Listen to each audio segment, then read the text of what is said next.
I just have a couple of weaving tips that I want to show. If you're using stick shuttles, this is the way I use them when I'm actually weaving.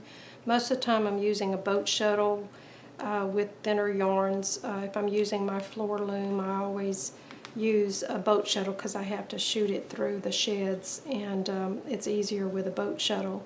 On these smaller looms, stick shuttles, sometimes I prefer. But most of you already know how to wind wind the shuttle in a figure 8. I just come up from the bottom on one end and from the bottom on the other end and create this figure 8. And I always do it just on one side so that it's just fat on one side. And when I'm weaving, I'm letting the yarn drop off at the bottom instead of coming out the top. And that way, when I pass the shuttle through, this yarn wants to automatically drop off. And then I leave the shuttle, I don't flip it, I leave the shuttle in that same direction.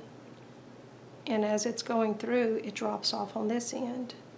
And then I go back and it drops off automatically and feeds the yarn for you.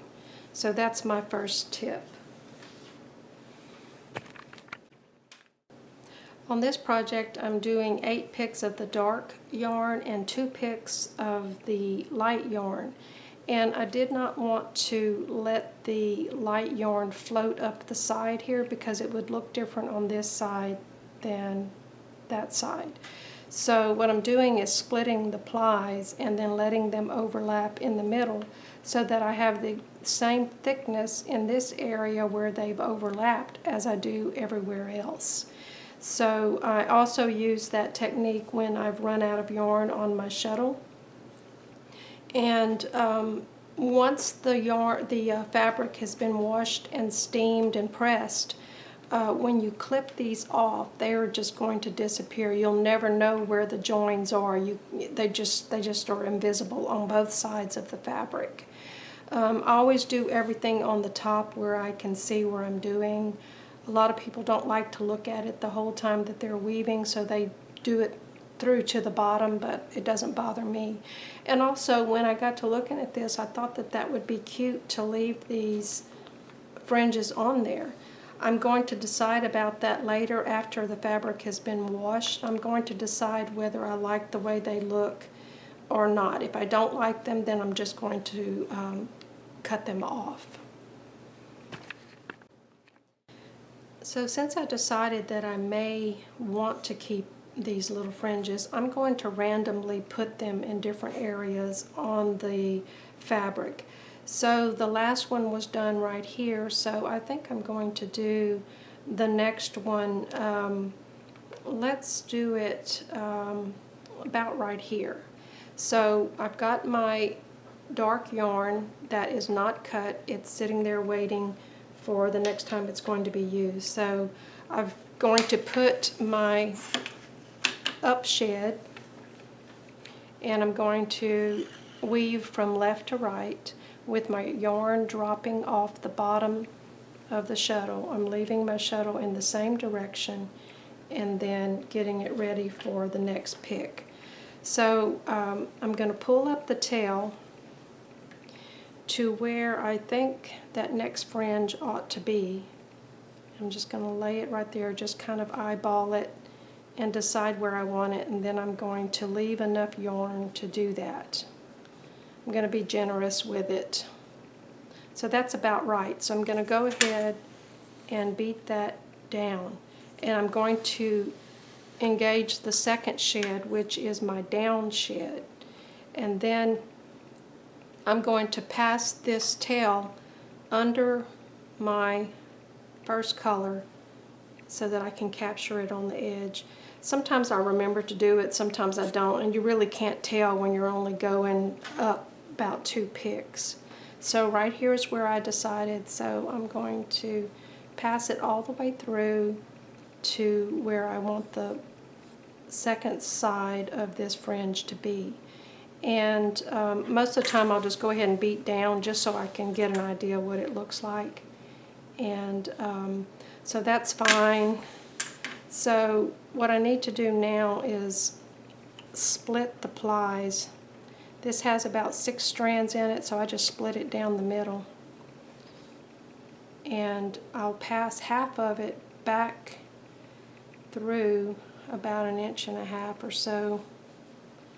And sometimes you may need to come all the way over here and finish splitting that. Sometimes it works for me and sometimes it doesn't. And then I'll pass half of it through.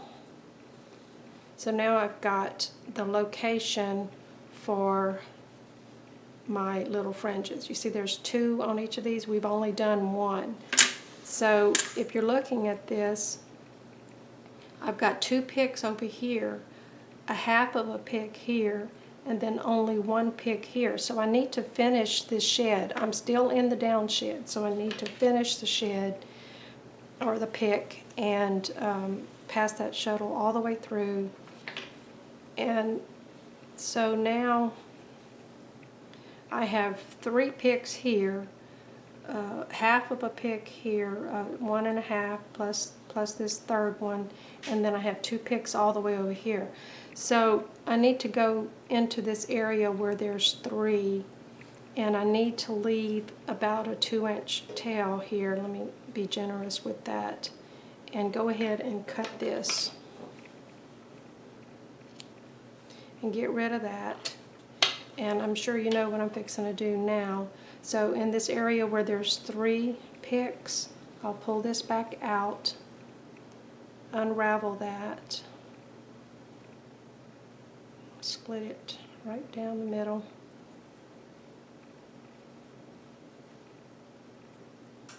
and then pass half of it to the other side.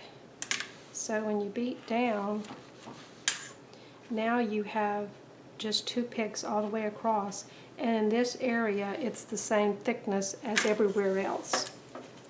And once you do some more picks with the dark blue, it'll pack all that in and really disappear. And again, once it's been washed and steamed, you'll never even know that that was there. I'm going to weave 8 more picks of the dark blue and then do this technique one more time. So I need to be in an up shed, and I'll get my navy blue and pass that through. And I think I do have it tangled up here with my light blue. Let's get rid of this long tail. And that way I had passed the shuttle through with the yarn dropping off the top instead of the bottom, and that's why I'm struggling here. So before you throw your pick, make sure that the yarn is dropping off the bottom like that.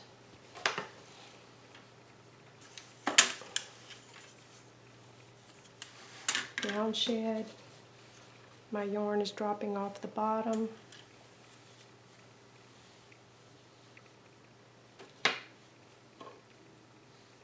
So that's 2 picks. Let me do 6 more and I'll come right back. Okay, I finished the 8 picks of the dark blue, and I want to do my next set of these little fringes right here. So I'm going to take my light blue, make sure that the yarn is feeding off the bottom, and I think I've got plenty of length there. So I'm coming pretty far across the way here to make my next fringe. Let me go ahead and beat that down and leave it in the up shed for now. And then I'm going to measure across and make sure I have plenty to get over there with. And I've got a little extra for take up, so that's good. And then beat that down and change the sheds. And then I'm going to remember where it is, and I'm going to pass it through to that spot. I might have to just do it in parts. I can use my stick shuttle to help me get it across there, but this doesn't take too long. And I might go a little farther with it. So I want it about here, so I'm going to pull that out and untwist it. And I have more than I need here, but it's a little bit easier to work with, so I'm not wasting too much. So go ahead and untwist that. I think I only have 2 on one side, so let me get 3. Alright, so I want it about that wide, so I'm doing this very randomly. So now, straighten everything out, beat it down, and change the shades. And again, I have my 2 picks over here, but I only have 1 pick here. So in the same shed, which is my down shed, I'm going to go ahead and pass my shuttle through.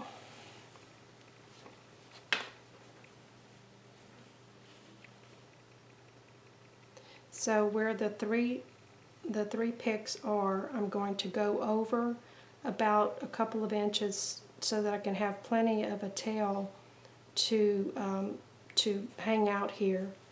So I'm going to go over a pretty good bit, because sometimes it takes up, when you beat down, it'll take up some of your yarn. So now I get rid of this because I already have 2 picks down here. I don't need them. I'm going to pull this yarn out all the way back to where there's only 1 pick, and then untwist the plies.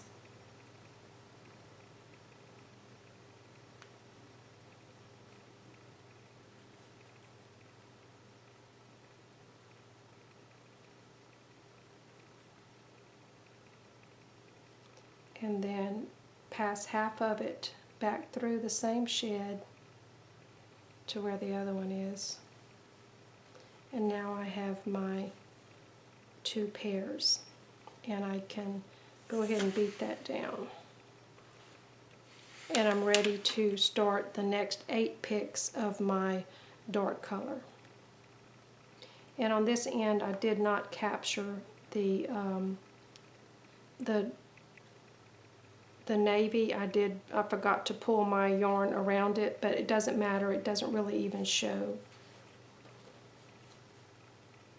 But if you can remember to do it when you're getting ready to do your second color, pull it up from underneath the first color so that you can capture it on the edge. I really haven't been paying attention to that, but it doesn't really show. So that's how you do the